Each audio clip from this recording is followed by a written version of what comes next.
Bonjour, c'est Gilles sur boursicoté.com. Voici l'analyse technique des principaux indices mondiaux. Nous sommes aujourd'hui le vendredi 14 novembre 2014 et donc nous allons étudier un petit peu, suite à ce rebond technique, l'évolution que nous avons eue cette semaine qui a été relativement stable, en tout cas sur le CAC 40, et nous allons étudier donc les différences qu'il y a sur les différents indices mondiaux.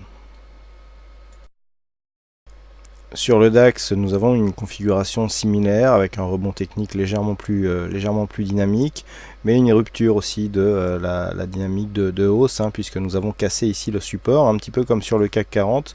Nous observons ici, donc suite à cette rupture, un retour sous cette zone.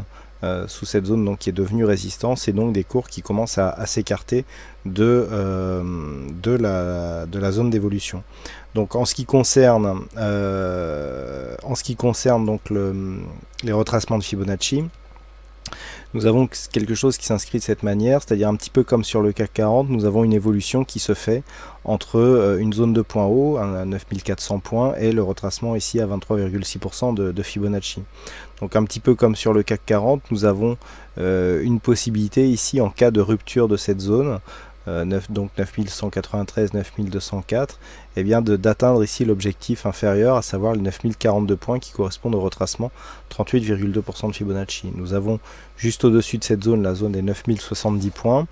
Donc en gros une configuration assez similaire à ce que nous avons sur l'indice parisien, avec simplement ici en cas de rupture un objectif qui se fait sur les plus bas, avec un niveau d'invalidation qui se fait comme sur le CAC 40 sur les plus hauts, à savoir les 9467 points. Du point de vue de la configuration technique, là aussi c'est une configuration similaire, avec un RSI qui évolue en zone neutre, le stochastique qui lance un petit signal baissier, accompagné du MACD qui est lui aussi sur une tendance baissière, tout ça dans un contexte de volume relativement faible. Sur le FTSE, par contre, la configuration est légèrement différente, puisque nous sommes toujours ici dans une dynamique haussière. Effectivement, suite à la phase de baisse ici, on retrace plus que 61,8%, et là où les indices européens de la zone euro sont dans une phase de stabilisation, voire de rupture de cette zone de support, le FTSE, lui, continue à monter, et donc continue à confirmer ici cette zone de support. Donc on est ici dans un contexte qui est beaucoup plus haussier que sur les autres indices européens. Il n'y a pas trop de signal d'affaiblissement. Du point de vue des indicateurs, on est sur un RSI qui est plus haussier que ce que nous avons sur les autres indices précédemment analysés. Un stochastique qui demeure en zone de surachat, et un MACD par contre qui commence à impulser un mouvement de retournement qui ne se ressent absolument pas, donc qui devrait être confirmé, mais pour l'instant que l'on ne voit pas. Donc dans ce contexte, il y a effectivement une possibilité de consolidation. Toutefois, par rapport à cette zone de support ici, on ne voit pas de niveau d'affaiblissement. On a toujours ici des cours qui continuent à monter, avec toujours de nouveaux plus hauts. Si on avait une rupture ici de cette zone de support, premier élément ici, donc première zone, en fonction effectivement des retracements que l'on pourra quantifier, le premier objectif sera ici cette zone des 6560 points, puisqu'il s'agit du premier support ici à atteindre, voire ici cette zone de point bas à 6444 points. Donc pour l'instant, comme je l'ai dit, on a des indicateurs qui s'orientent plutôt vers une consolidation technique, mais aucun autre signal qui nous vient des bougies. Vous voyez que par rapport à la phase de hausse, on n'est même pas venu ici tester la bolle supérieure. C'est dire si, alors d'une part c'est vrai qu'on manque peut-être un peu de dynamique, mais d'autre part on est ici sur une extrême régularité, dans un mouvement très linéaire et très peu volatile. Donc c'est vrai qu'une rupture, une sortie de ce mouvement qui se matérialiserait par une hausse de la volatilité pourrait être violent, mais pour l'instant il n'y a aucun signal précurseur d'une telle configuration. Sur les indices américains, la configuration est légèrement différente. Alors différente déjà par le fait que nous sommes sur un rebond technique qui vient au-delà des précédentes zones de points hauts, et qui s'inscrit donc dans une phase de continuité d'un point de vue de la tendance moyen terme. Ensuite, nous avons une amplitude qui est beaucoup plus forte. Si on prend ici la règle entre le point bas que nous avons eu le 15 octobre et que l'on trace ici avec le point haut, nous obtenons plus de 12% de hausse dans cet intervalle, alors qu'il est beaucoup plus faible sur les indices européens. Donc dans ce contexte, dans cette phase ici de hausse relativement directe, hein, puisqu'on est, on est monté d'une manière très directe donc sur cette phase, nous pouvons remarquer qu'il y a des gaps qui restent ouverts, mais pas de signal de consolidation. Pas de signal de consolidation d'un point de vue chartiste, mais qui commence à arriver du point de vue technique, puisque nous avons ici, malgré ce RSI qui continue à monter, malgré ce stochastique qui demeure en zone de surachat, un MACD qui donc nous indique une baisse de la dynamique. Alors cette baisse de la dynamique, elle est visible. On voit bien ici une première partie avec une phase assez volatile et donc une hausse abrupte. Et là, juste au moment où le MACD se retourne, regardez comment nous avons ici un affaiblissement de la volatilité qui est aussi visible sur... alors oui, on n'a pas la volatilité ici sur les volumes. Donc le fait d'avoir ici cette phase nous montre qu'on est sur une phase d'essoufflement, mais pas encore de retournement.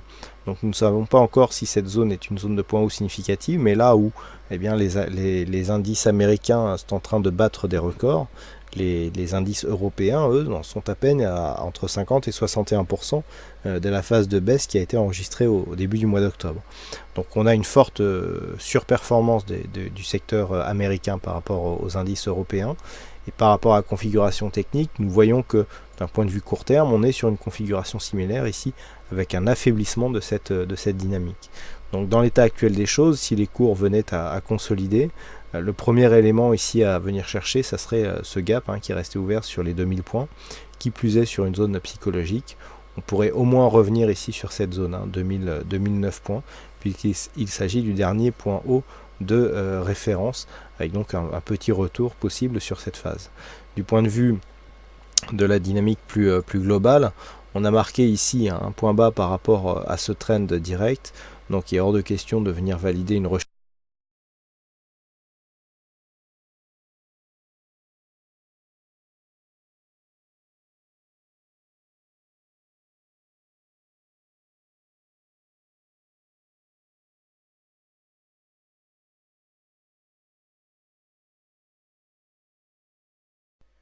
Sur le Nasdaq, la configuration est encore plus haussière, puisque au-delà ici du plus haut qui a été cassé, qui a été franchi sur un gap haussier qui n'est toujours pas comblé, on a de nombreux gaps qui se situent sur cette zone d'évolution, et surtout on a une hausse entre les amplitudes, là où nous avions un peu plus de 12% sur le S&P 500, et bien nous avons un peu plus de 14% sur le Nasdaq. Donc ce mouvement s'inscrit dans une continuité de la surperformance du Nasdaq par rapport aux autres indices, tant américains que européens, et donc on confirme ici sur cette évolution haussière. Donc on est ici sur un fort mouvement haussier, on revient tester ici l'ancienne zone de support comme une résistance, puisque ça fait deux tests que nous avons où les cours n'arrivent pas à repasser au-delà de cette zone, mais on est toujours sur un mouvement très dynamique. Alors d'un point de vue des indicateurs, on est toujours haussier ici sur le RSI stochastique, le MACD là aussi nous donne un signal d'affaiblissement. Alors c'est vrai que nous avons ici une forte dynamique, on le voit ne serait-ce qu'à la forme des bougies, et depuis que nous avons ici depuis que nous avons eu ce gap donc, et cette phase ici de hausse, on sent que la dynamique est beaucoup plus faible, c'est-à-dire qu'on a beaucoup moins de volatilité et on sent qu'on a quelque chose de plus faible du point de vue de la dynamique ici, mais que cela pour l'instant ne donne pas lieu en tout cas à un point de retournement. Donc actuellement, il n'y a pas de signal de retournement sur cet indice techno. Toutefois, si un signal intervenait, on aurait une première zone d'objectif, alors vraiment très court ici à 4180 points, pour venir ici valider cette zone de point haut. Ce serait surtout ce gap qui est resté ouvert et qui pourrait nous emmener ici sur cette zone des 4104 points, qui représente une zone de support potentiel assez intéressante, d'autant plus qu'il s'agit d'une ancienne zone de point haut. Donc ça aurait quand même une belle consonance d'un point de vue moyen terme, puisqu'on reviendrait ici valider en contact donc une zone de support qui était une ancienne zone de résistance. Donc en fait, dans le cas d'une consolidation, ça serait sur 4104 que se ferait le premier test. Après en dessous, il faudrait voir en fonction des retracements et d'autres éléments techniques. Mais en tout cas, sur un retournement, c'est cette zone que l'on attend. Et naturellement, tant que l'on continue à monter, eh bien, on reste ici et on entretient cette belle dynamique haussière. Et enfin sur le Nikkei, nous avons ici là aussi une belle confirmation de la continuité de la tendance moyen-long terme, puisque nous avons cassé cette zone ici des 16 320 points, qui était une zone majeure en ce qui concernait la tendance, puisqu'après ici, cette zone à 15 940 points, que l'on avait, 15 942 même, que l'on avait inscrit en mai 2013, eh bien on était venu marquer un double contact ici sur cette zone des 16 320 points, avant de le casser d'une manière très significative. À ce propos, nous avions tracé donc sur cette phase eh bien, une extension de Fibonacci en prenant en compte ici la phase de consolidation que nous avions eue durant la première quinzaine d'octobre. Regardez le résultat. Donc on voit bien ici le retracement de Fibonacci et en général on calcule les objectifs sur une extension. Et bien là c'est vraiment précis, hein, puisqu'on est venu vraiment taper cet objectif et puis ensuite on s'inscrit dans une séance d'hésitation avec ce bougie ici en forme de marteau. Un marteau d'ailleurs qui peut être un signal de retournement au sens de l'analyse technique.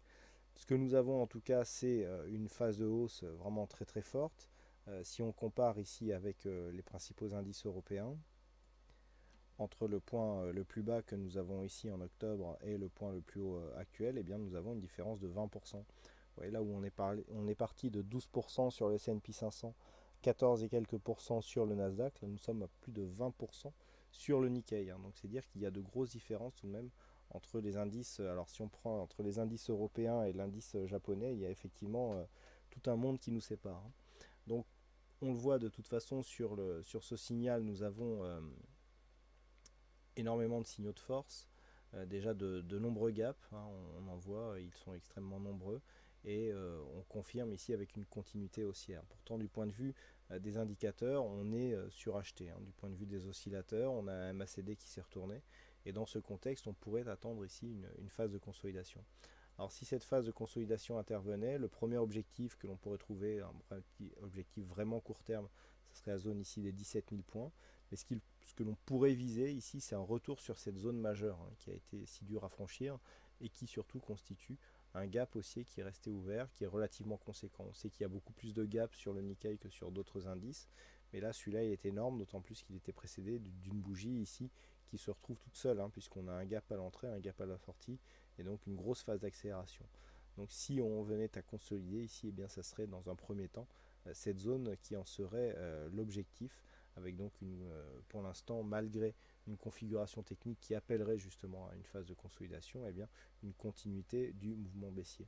A noter le haut de ce gap ici qui donne lieu déjà à une zone de support, puisque nous avons sur cette bougie celle qui définit le gap un plus bas à 16 721, cette bougie qui aurait pu venir tester, marquer un plus bas à 7 725, alors que nous avons ici un tout début, mais alors c'est vraiment minime, un début de comblement à 16 713. Mais donc on peut affirmer, hein, sans craindre, que cette zone ici est bien une zone de support et que ce gap normalement devrait être assez dur à combler. En tout cas, il représente plutôt un symbole, hein, pour la poursuite de ce mouvement haussier sur l'indice japonais. Voilà donc ce que nous pouvons dire sur cette analyse technique des principaux indices mondiaux. Il ne me reste plus qu'à vous souhaiter à toutes et à tous une bonne soirée, bonne chance dans vos prochains trades et surtout bon week-end. On se retrouve donc dès la semaine prochaine pour d'autres analyses techniques sur le site boursicoté.com. Bon week-end à tous.